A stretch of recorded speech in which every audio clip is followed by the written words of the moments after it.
Anderson. I'm a research specialist here at Basket Forest at the University of Missouri.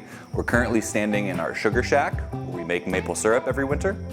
To make maple syrup, we need three things. One is the sap from a sugar maple tree, the second is some heat, and the third is time. Ultimately, what we're doing, and our goal in the process, is just to remove enough water from our sugar maple sap to condense those sugars down from about 3% up to 68%. To condense those sugars down, we use mostly heat, but we also use a process called reverse osmosis. So after we first collect our sap in the field, we will pump it up to this 200-gallon holding tank. This is stainless steel to discourage the growth of bacteria. We cook through our sap as quickly as possible, but since we essentially have sugar water on hand, we want to make sure we keep it as clean and cool as possible until it reaches the boiler.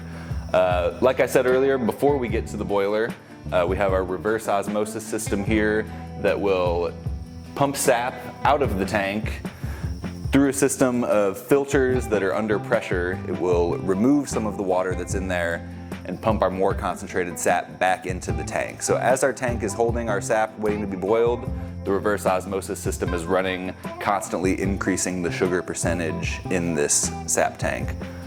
Though ultimately what we're still going for is concentrating the sugars out of the tree sap. The system was built by Dr. Hank Stelzer. It was a bit of a passion project. A system like this costs less than $500. Most of that money is going to be in the pump and some of the electronics, and then some of the filters in here, but these systems can be put together for fairly low cost. Lots of hoses and connects going on in the system, but essentially what's happening is our raw sap comes in through this pump. Our main pump down here is pushed through our main filter, and then this series of filters will separate our concentrated sap from our water. So at the end of this run, as this is running, we will get fresh sap pumping into this, more concentrated sap coming out of this, and then pure clean water coming out of this. And it just constantly runs at about 5 gallons an hour. Starting in December and January, we tap sugar maple trees to collect their sap. That's when they start flowing. We'll collect somewhere on the order of dozens of gallons per tree. It's about a 40-to-1 ratio of sap to syrup. So for every 40 gallons of sap we collect, we get approximately a gallon of syrup. Right now, I'm standing next to our main boiler. This is a wood-fired boiler from Leader Evaporator in Vermont. Basically what we do is fill this thing with sap, fill it with wood, and let all of the moisture evaporate off. You might be asking yourself, won't that lead to us burning sap? This thing fortunately refills itself as it empties, so it's a continuous process of sap filling in as water evaporates out. With this process, we are continually boiling and adding new sap to the syrup.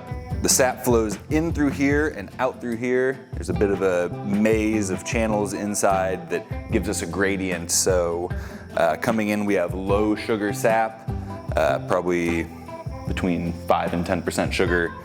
Coming in or coming out, we pull it at about 45%. This is wood fired, so no electricity, gas, or propane is needed. Since we're here on a forest, we have ample amounts of wood and firewood to use as a heat source. So the vast majority of our boiling, the real legwork, is done on this to remove the water from our syrup. Before we bottle any of our product, we want to make sure that our bottles are clean and sterile. We have this pressure autoclave that we run our bottles in. We can do a couple dozen bottles in one cycle. This just makes sure that there's no bacteria or any other nonsense going into the bottles other than just maple syrup. So after we do the majority of our boiling on our wood-fired boiler, like I mentioned, we get it up to about 40 or 50% sugar. We'll pull the half-finished syrup off and bring it over to our propane-fired boiler. We use propane because it's a little bit easier to control our heat and shut it off right away once our syrup is finished.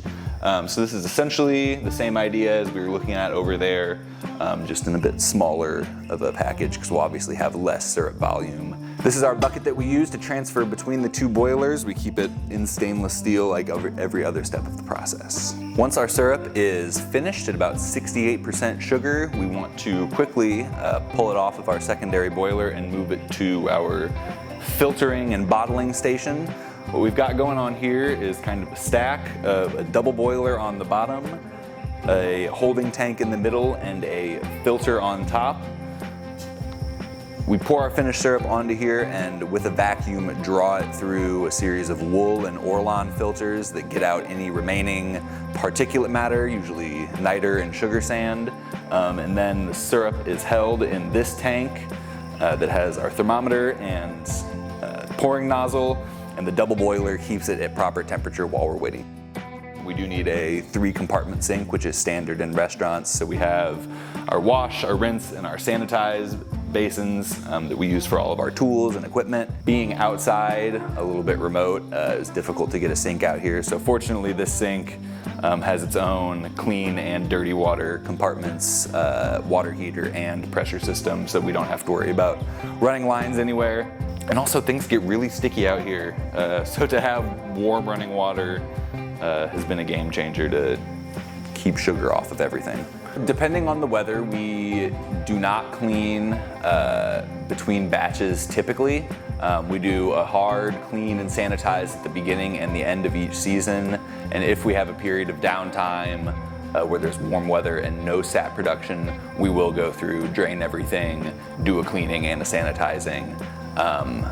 But it just depends. If we have sap constantly in our tanks and constantly boiling, we don't need to clean, and there's really no time to clean. Come visit us at our booth at the Kaffner Showcase at South Farm this September. We'll have some information about tapping and producing, and we also do some tastes.